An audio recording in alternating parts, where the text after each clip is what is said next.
Welcome to Sweet Life Beat Life. We hope this video helps.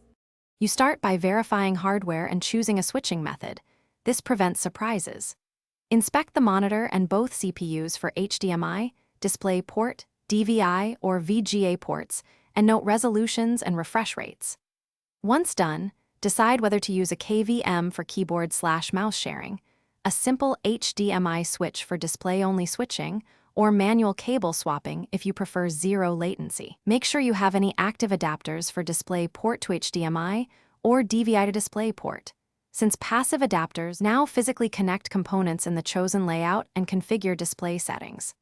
Plug the monitor into the KVM or switch, then connect each CPU to the KVM/switch with labeled cables.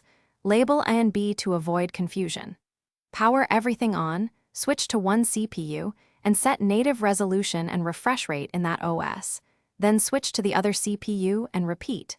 Once both are configured, test hot switch behavior and verify audio routing if needed. Make sure GPU drivers are up to date to avoid edit handshake issues. Finish by testing workflows and addressing common issues. Use the switch to move rapidly between CPUs, checking keyboard, mouse, and audio.